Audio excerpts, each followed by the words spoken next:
Olá, boa noite. Seja bem-vindo a mais uma Academia da Alma. Boa noite, meu irmão. Boa noite, minha irmã. Isso. Como você pode ver, eu estou bem acompanhado, né? Muito bem acompanhado do meu irmão Andrei. Não é mais um adolescente, né? Jovem. Já chegou nos 18? É quase. Faltam alguns meses só. Ah, que beleza. Já vai chegar à maioridade. Esse é o marco. Bem, nós aqui na Academia da Alma estamos falando sobre a construção de uma maravilhosa boa vida. Se você chegou hoje, você está inteirado do tema anual. Você pode entrar no canal da igreja aí e verificar os temas anteriores. Nessas semanas agora, né, eu estou falando tanto na semana que já passou, como na semana que vem à frente, nós estamos falando como essa maravilhosa boa vida, ela impacta o aspecto da fala. E hoje nós vamos abordar o tema Seja Honesto. Então já vou começar perguntando para você. Você conhece aquela pessoa muito honesta, muito sincera, que fala o que pensa? Até que ponto essa fala é legal? Até que ponto essa fala deve existir? Até que ponto ser honesto é a mesma coisa que ser sincero é ser honesto?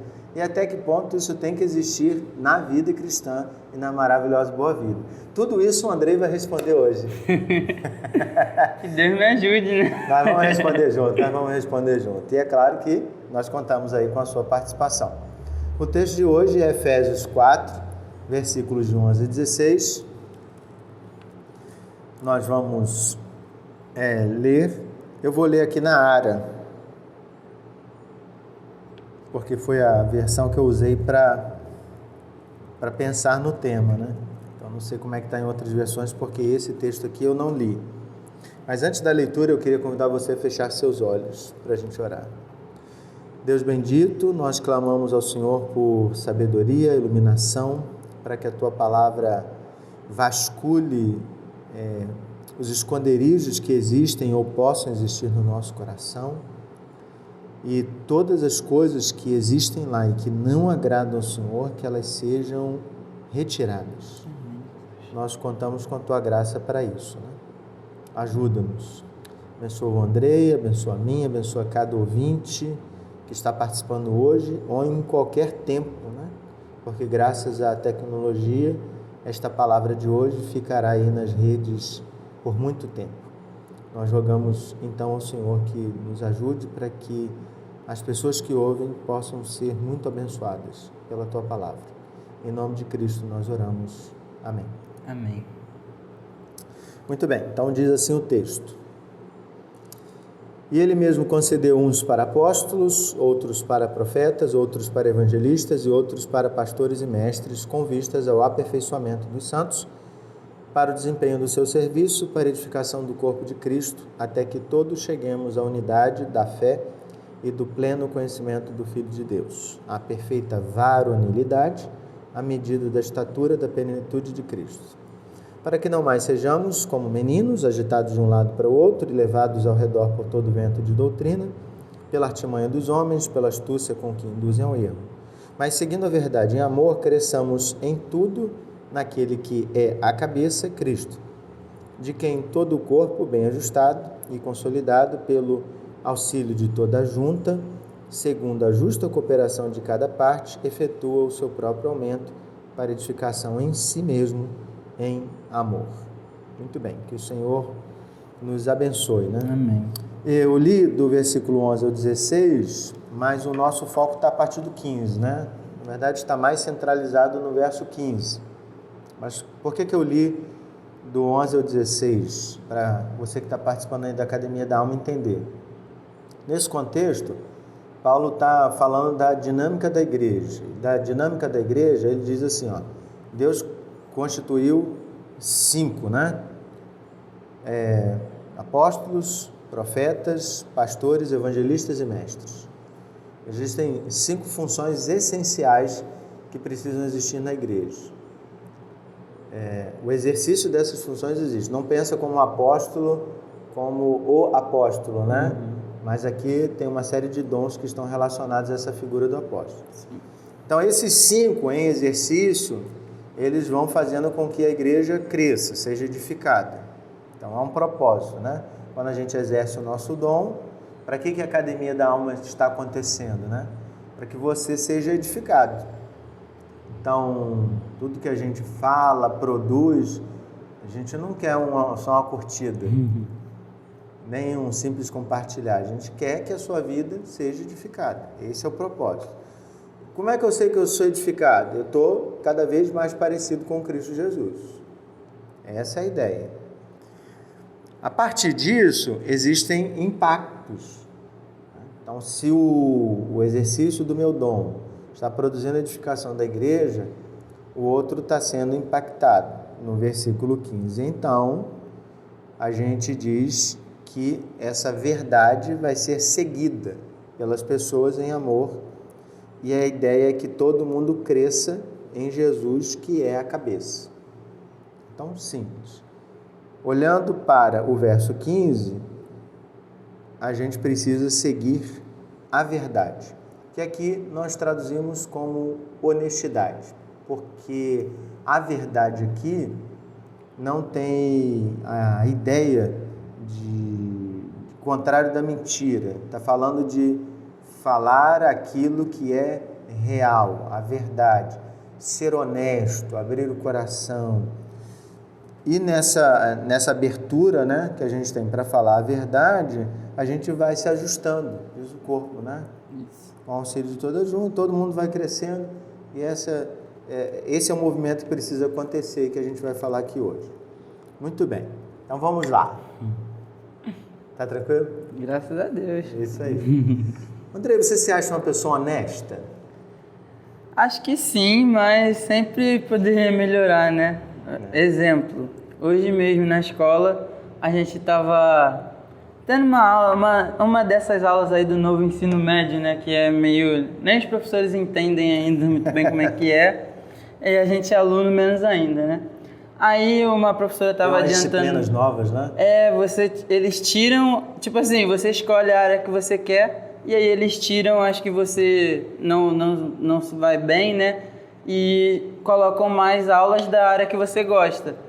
Eu gosto de matemática, eu escolhi matemática.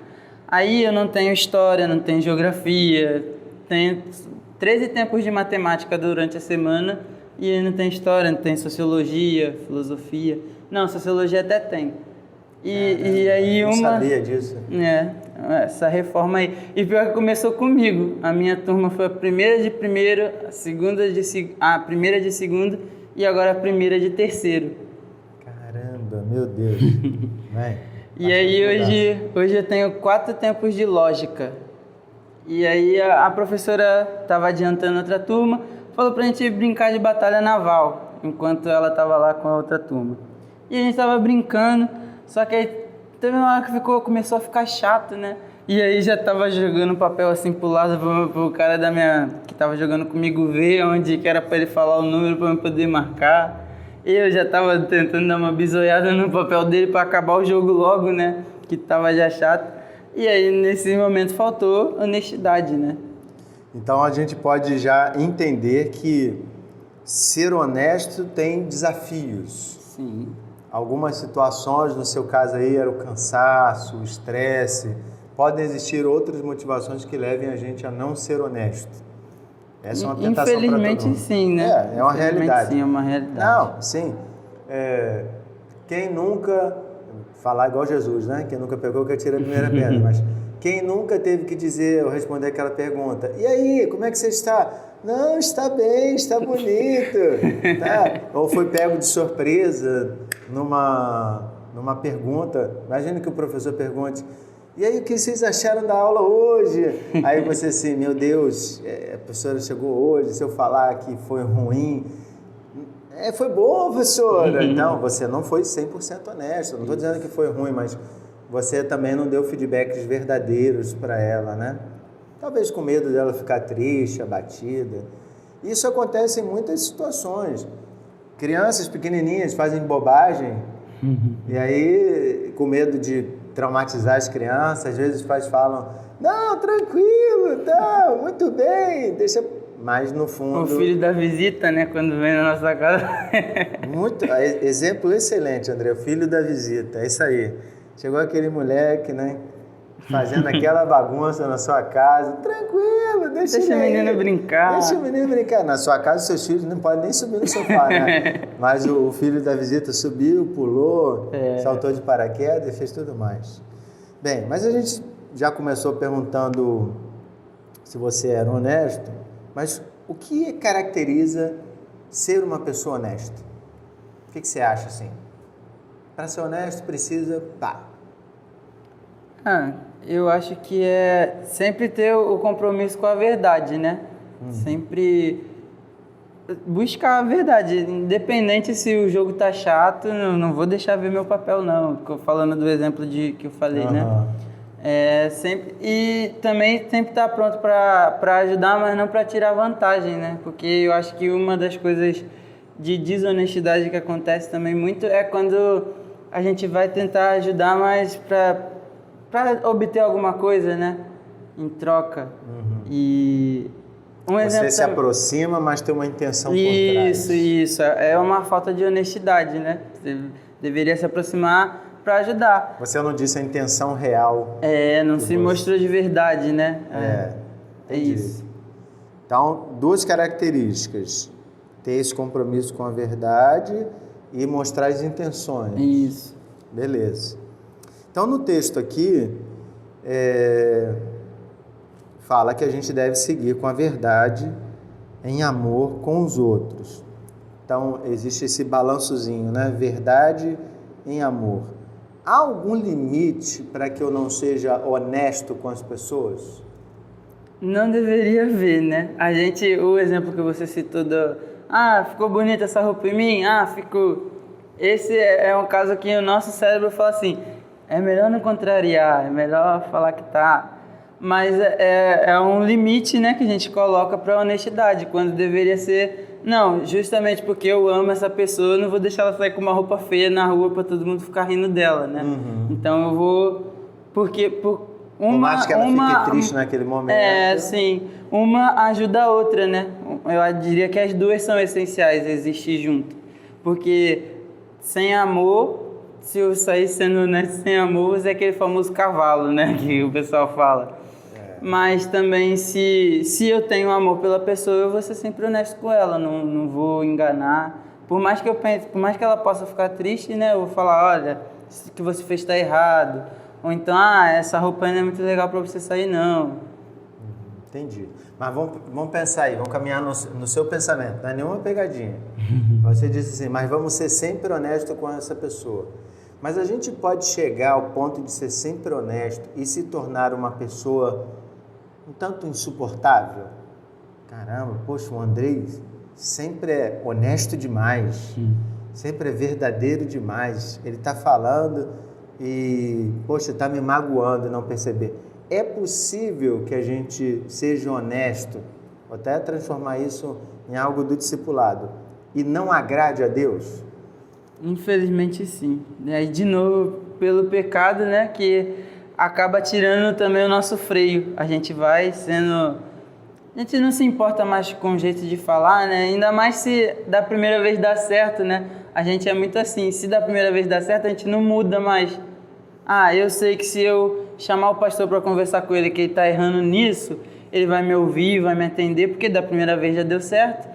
Aí sempre vai ser assim, uma conversa só nós dois, né? Não vou te levar para tomar um café, para a gente poder conversar melhor. Não vou, sei lá, num parque, sabe? É só um exemplo, né? Muito assim, para exemplificar mesmo, bem direto, né? A gente viu que deu certo daquela primeira vez, aí não muda mais. E aí a pessoa também vai falando, poxa, só me chama para conversar quando é para consertar meu erro? Por que ele não me chama para me acolher? Nossa, está precisando de alguma coisa? Não, só fala comigo quando eu tô errado. Nunca tem um elogio. Nunca tem um elogio, só vem com palavra de crítica, nunca me dá um abraço, nunca pergunta se eu preciso de uma oração. Entendi. E tem também aquele caso, né? Você está falando da pessoa que só chama para exortar. Mas aquela pessoa que começa a ser tão honesta que ela vai perdendo a medida das palavras. Ela vai se tornando sincera demais, vou dizer assim. Eu vou pegar o exemplo que você disse da roupa. eu posso dizer assim, essa roupa não caiu bem, eu fui honesto.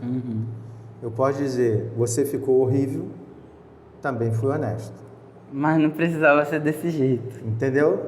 Assim, com o exemplo da roupa, eu posso ser honesto de forma diferente. E eu até posso ainda ser mais cuidadoso, dizer assim, olha, você quer ouvir a minha opinião? Eu estou alertando que eu tenho uma opinião. A pessoa pode dizer, não. Às vezes, o que eu percebo, você já percebeu isso? Que a gente quer dar opinião quando ninguém perguntou a nossa opinião? Porque a gente gosta de falar, né?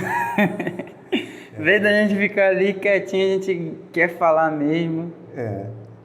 Eu tenho muito isso assim, as pessoas chegam no gabinete, falam. E eu sempre pergunto, você quer ouvir o que eu penso a respeito disso? Sempre. A não ser que a pessoa já tenha entrado e tenha dito, eu quero ouvir, quero receber um conselho disso. Mas, em geral, eu pergunto, você quer ouvir um conselho?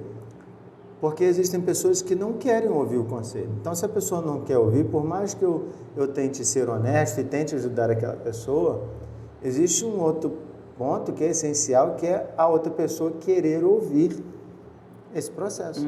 E eu acho que a gente não aceita o fato da pessoa não querer.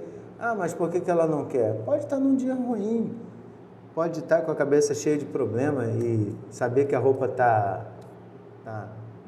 não caiu bem. É o que menos importa. Verdade. Aquela pessoa não está nem aí para isso. Então, tem tanto a parte da pessoa que só chama para ser honesta, né, para exortar, e como também aquela pessoa que vai ampliando muito suas palavras e vai perdendo a medida. Isso. Então, todas as vezes que a gente cai num desses polos, a gente pode dizer que não está agradando a Deus. Então, porque, assim, a gente for ver, Jesus, ele fala várias vezes de exortar, mas ele fala com carinho. Ele fala, se seu irmão estiver pecando, chama ele e em secreto lhe mostra o pecado. Leva uma pessoa da igreja, leva mais duas, se o irmão não te ouvir. E aí sim, né? Essa parte a gente não precisa nem considerar agora, nesse caso, né? Da o pessoal já vai para o último ponto. O pessoal já chega assim, mas você fez isso, poxa, não foi legal, né? Aí não importa, que tem um montão de gente aqui ouvindo. Então é isso, né? Observar Jesus, porque ele sempre mostra como exortar com amor, né? Verdade. Você falou aí do chamar a atenção na frente das pessoas, e isso me fez lembrar aqui o verso 13, que Paulo diz que a gente vai ser edificado até chegar à unidade da fé. Duas palavrinhas, honestidade e unidade. Qual que a gente deve zelar mais? Porque eu posso ser honesto ao ponto de mexer na unidade. Mas eu posso zelar pela unidade ao ponto de não ser honesto. Entendeu aí? Sim, sim. Ficou uma balança aí. O que é prioritário aqui? Não é pegadinha. O ideal é que sejam as duas de igual prioridade, né? Mas a gente sempre tende a puxar para um lado e toda vez que a gente puxa para esse lado tá errado. Tanto o lado do zelo, que aí a gente acaba destruindo a unidade, tanto o lado de puxar para a unidade e aí acaba perdendo, sei lá, deixa ele fazer o que ele quiser dentro da igreja, o importante é que ele está aqui dentro da igreja. Ou então, não, esse menino não pode fazer isso não pode fazer isso não. Mas ele pode ficar revoltado e se afastar. O problema é dele, ele não pode fazer bagunça aqui dentro, sabe? E dos dois modos está errado. Mas a gente sempre puxa para um lado, né? Tem umas pessoas que puxam mais para o lado do zelo, tem gente que puxa mais para o lado da unidade. Lá na congregação, né, já aconteceu exemplos assim, né? Por fato de ser um grupo muito pequeno de pessoas chegando, né? Às vezes uma magoa a outra, né? E às vezes a palavra, né? A gente nunca selecionou a palavra, a gente faz estudo. Na quinta-feira a gente está estudando o Antigo Testamento, começamos em Gênesis e já estamos em Ruth. E no domingo, são 4 anos, né, que vai fazer, um dia antes do meu aniversário. Legal. E no domingo a gente começou em João E aí a gente tá em 1 Coríntios. Primeira ou segunda, não tô acompanhando muito bem que eu tô fazendo discipulado aqui. E aí teve uma pessoa que ia lá com a gente, né? E aí começou Deus a falar de homossexualismo, essa pessoa se sentiu ofendida e não voltou mais. E aí, tio Wesley tá errado de pregar a palavra, falando do que é errado, ou ele não tinha que pular o capítulo da destruição de Sodoma e Gomorra porque o irmão estava lá começando a andar com a gente. A gente sempre puxa por um lado, né? Tem gente que ouvindo isso pode falar, caramba, o Wesley vacilou ter pregado esse texto com um rapaz indo lá. E teve casos também que já aconteceu que a pessoa voltou. Tava falando sobre adoração, né? Aí a pessoa se distanciou da gente. Depois a gente foi lá na casa dela. Você não pode sair não, você é nossa irmã. E a pessoa tá lá caminhando com a gente hoje. Entendi. Eu tenho uma história sobre isso. Eu fui olhar a hora aqui para saber se eu tinha tempo. Tenho tempo para contar a história. É uma história mesmo, né? Uhum. Não sei o quanto que ela é real. Eu acho que ela é real porque o pastor que contou, ele contou que isso aconteceu na igreja dele, né? Mas eu não entendi na época se ele estava reproduzindo a história. Mas acho que foi na igreja dele. Era uma igreja de uma cidade pequena, então o templo tinha sido reformado e eles queriam fazer um grande movimento evangelístico para trazer novas pessoas. E o pastor tinha muita intenção de trazer um cara muito influente na cidade, dono de muitas posses, né? Para trazê-lo para a igreja. O culto começou e nada daquela pessoa chegar. A igreja lotou. De repente, entra o homem pela porta. E o pastor queria logo arrumar um lugar especial para ele.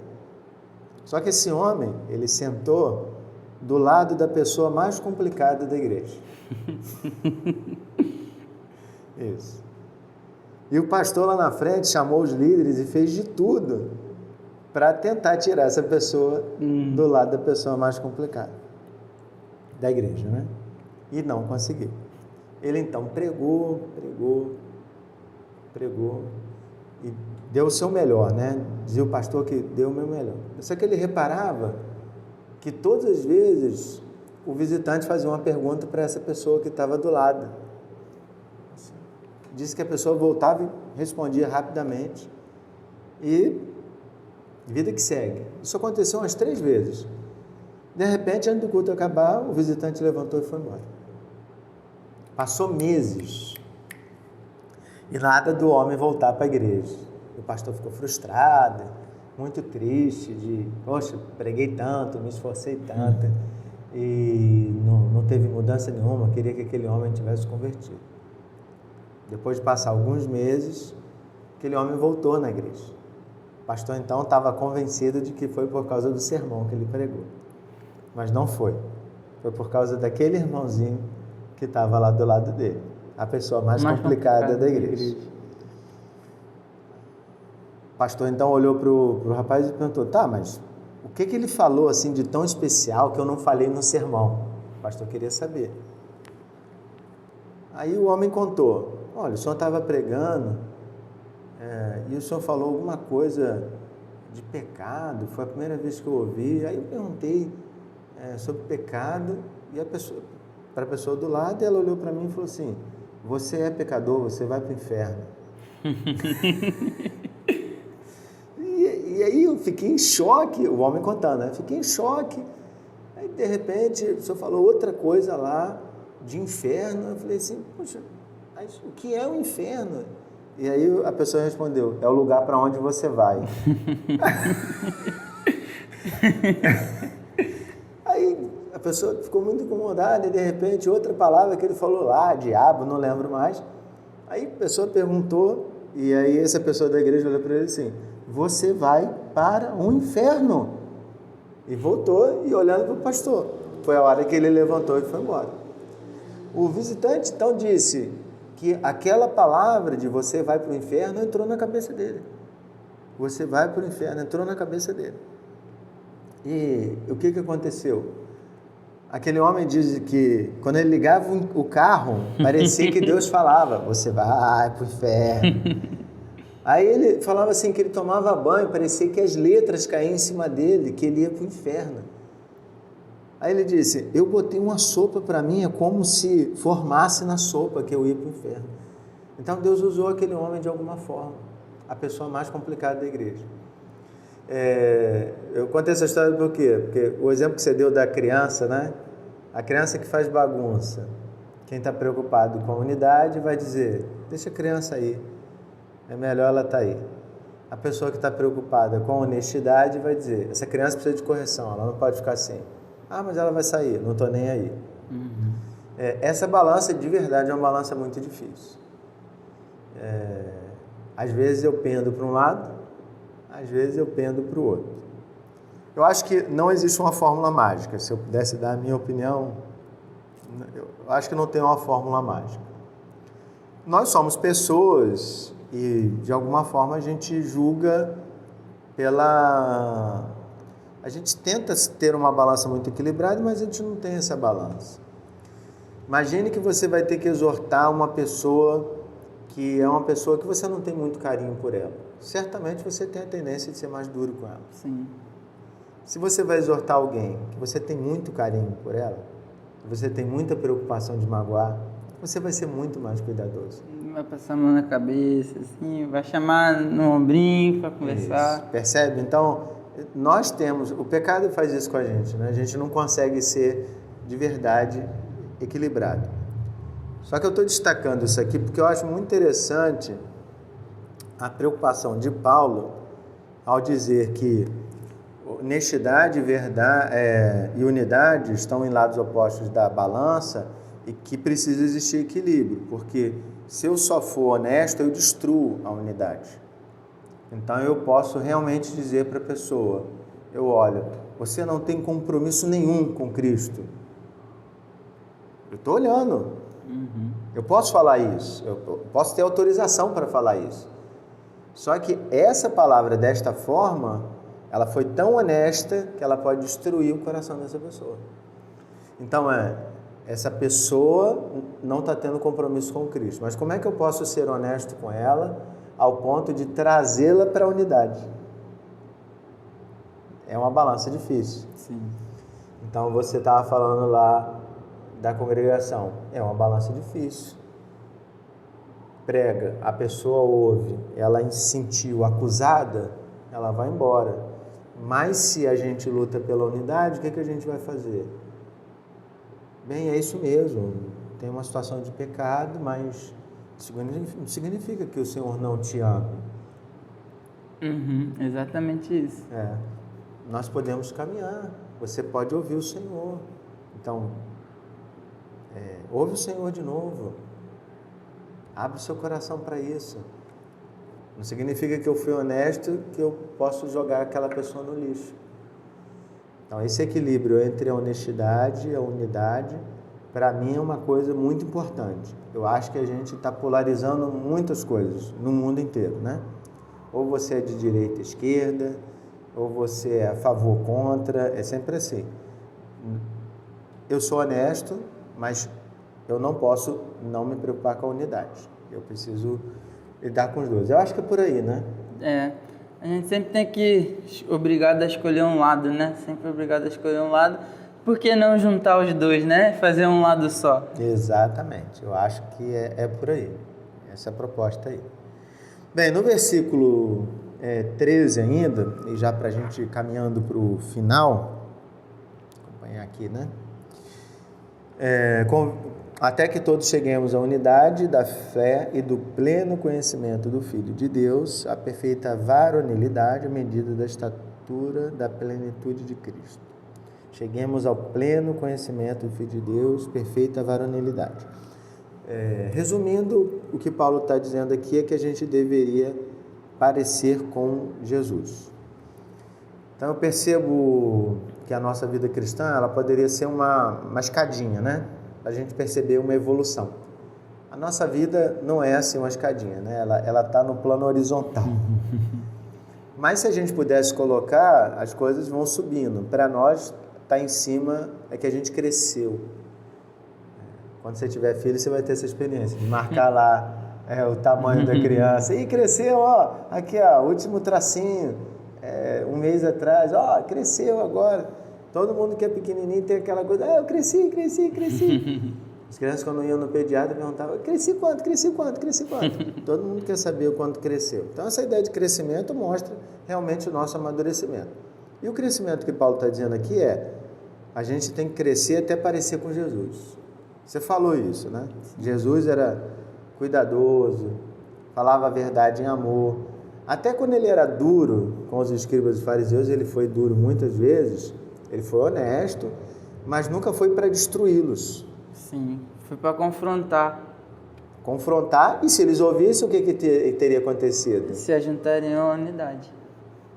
Nicodemos era um fariseu, se tornou um seguidor de Jesus. Sim. Tantos outros, né?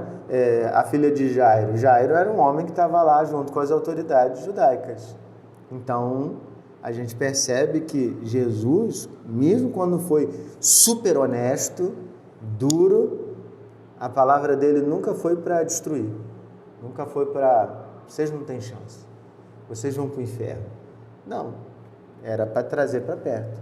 Era para produzir arrependimento. Então, Andrei, eu queria perguntar para você. Você acha que essa honestidade... Tem gente com... Tem vários perfis de pessoas, né? Tem gente que já é super sincero, super honesto. E se gaba disso, ser super honesto, né? Mesmo que massacre o outro. Tem gente que está tentando ser honesto. Tem gente que não é honesto, que não consegue falar a verdade, tem medo de magoar o outro. Você acha que para todo mundo a honestidade de Jesus precisa ser um alvo a ser perseguido? Com certeza. Jesus tem que ser o nosso alvo, não só na honestidade, mas em tudo, né? E em todas essas situações, tanto o cara que não é honesto tem que ser honesto como Jesus, aquele que já está buscando tem que buscar mais, e aquele que já é super honesto, como tu superou Jesus? Não tem como. Então tem que dar uma regredinha. Tu tem que voltar, tem que estar ali, juntinho dele, né? Não pode falar, eu sou mais honesto que Jesus, não tem como. Se é mais honesto que Jesus, se tornou estúpido já. Não é honesto, né? Tem que dar uma baixada no nível. Isso aí. Então assim, mas que atitudes... Beleza, saio hoje da Academia da Alma convencido de que eu tenho que ser honesto como Jesus, falar em amor. Mas existe uma sequência de atitudes que você daria conselho, assim? Qual é o primeiro passo, qual é o segundo, qual é o terceiro? O que você acha que a pessoa que agora está tendo esse desejo de ser honesto, o que ela deveria fazer? A pessoa que já se acha assim muito honesta, eu diria que ela tem que voltar mais um pouquinho pro amor, né? Ter os olhos voltados pro amor. Porque, como a gente falou aqui, se ela já está assim tão honesta, ela está ferindo as pessoas e não está nem mais se importando. Já perdeu o filtro. Tem que voltar a filtrar. Opa, peraí, deixa eu falar isso aqui, deixa eu ver. Jesus estaria de acordo com isso aqui que eu falei? Jesus fala que é para mim corrigir meu irmão assim, se chegar gritando na frente de todo mundo? Não. Peraí, Mateus fala que é para mim chamar meu irmão no canto e conversar com ele direitinho. Então vou fazer isso. E para a pessoa que já está tentando, né, continuar buscando mais os exemplos de Jesus, né? Porque por mais que a gente já tenha lido a Bíblia toda 1 milhão de vezes, a gente sempre vai aprender algo novo com Jesus, né? E voltando, estando atento para isso, né? Deixa eu ver aqui. Como Jesus foi honesto e amoroso nessa parábola.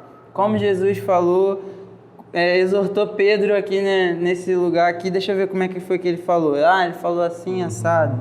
E a pessoa que não é honesta de jeito nenhum, meu irmão, por favor, mergulha na palavra.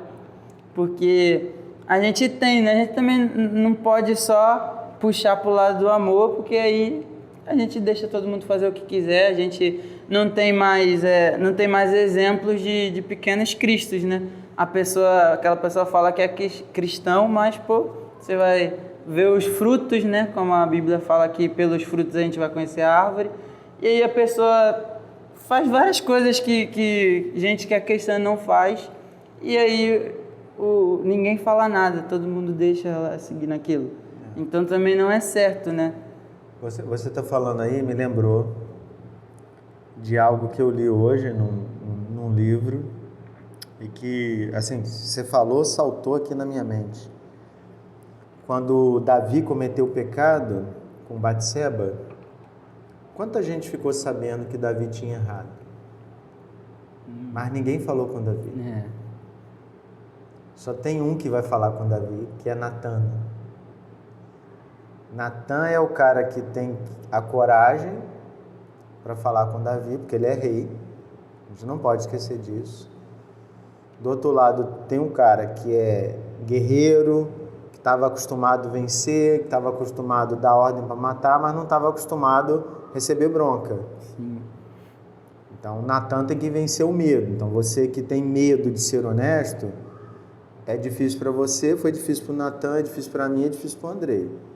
Mas a gente tem que aprender a vencer, independente de quem esteja do outro lado.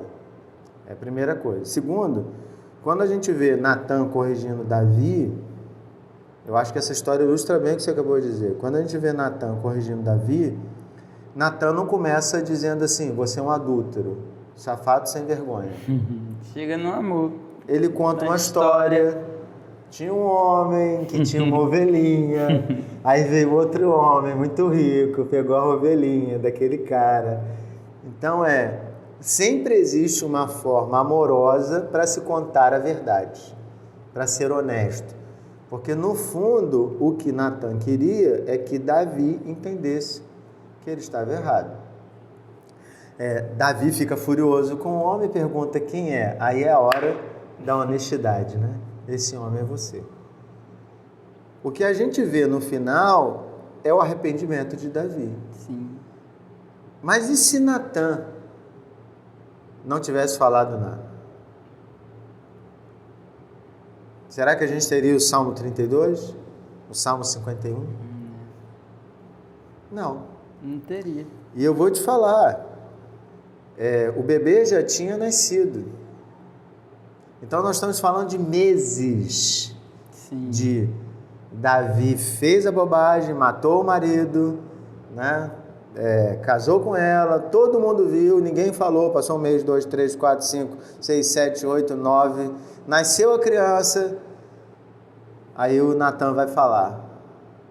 É quando essa criança fica enferma, que ele vai orar e vai pedir ao Senhor. Então, a honestidade está ali na Bíblia. Eu acho que o exemplo do Natan é o exemplo que eu queria encerrar. Sim, é o exemplo perfeito. Porque ele é honesto com alguém que errou, mas ele é honesto em amor. E o final essa pessoa entendeu que essa honestidade era boa para ele. Então, a decisão com a verdade, a primeira coisa que você falou, né? A gente tem que estar decidido em caminhar com a verdade. Decidir caminhar com a verdade é o que conduziu a vida de Natan. Se eu olho para a história de Natan e digo assim, eu quero ser como Natan. Então, acho que tem uns passos aí.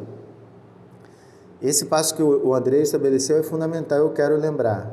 Mergulhar na palavra, mas eu quero delimitar ainda mais. Quando você for ler a Bíblia, eu estou lendo o Antigo Testamento, mas leia ao mesmo tempo os Evangelhos.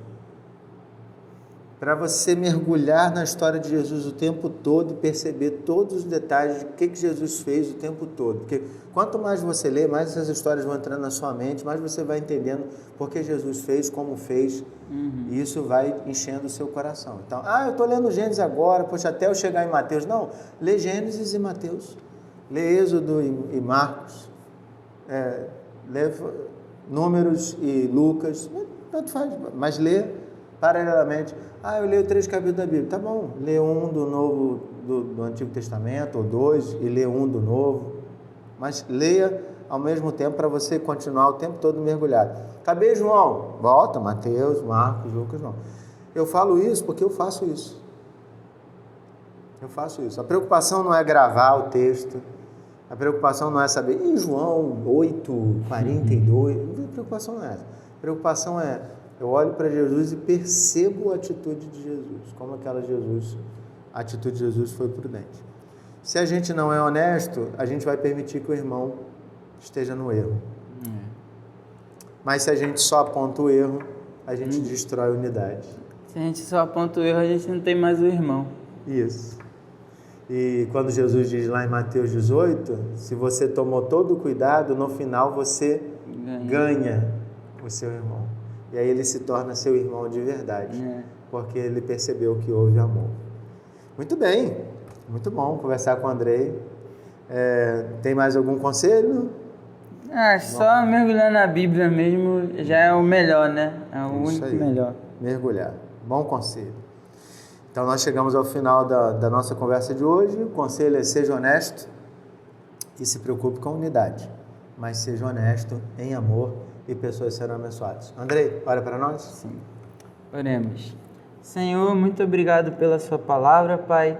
Muito obrigado porque o Senhor fala aos nossos corações. Nós te pedimos que o Senhor nos ajude, Pai, a ter essa palavra gravada no nosso coração, mas não somente gravada e deixada de lado, Pai. Que o Senhor nos ajude a colocá-la em prática todos os dias da nossa vida, Pai. Nos ajuda a ter um espírito ensinável, tanto para receber a correção de nossos irmãos que nos corrijam em amor, tanto para que a gente também consiga corrigir as pessoas em amor, sendo honestos, Pai, mas também preocupados com a unidade, que nós venhamos a ter as duas em equilíbrio, Pai, que nós venhamos a ser honestos e unidos, para que assim a gente possa de fato parecer com Jesus, para que assim a gente possa de fato ter uma só mente, um só coração, Pai, e para que assim de fato a gente possa ser pequenos cristos, Pai. Amém. Nos ajuda a ter um compromisso com a honestidade, com a unidade, Pai. Essa é a nossa oração no nome de Jesus. Amém. Amém. Até semana que vem. Deus te abençoe. Até a próxima.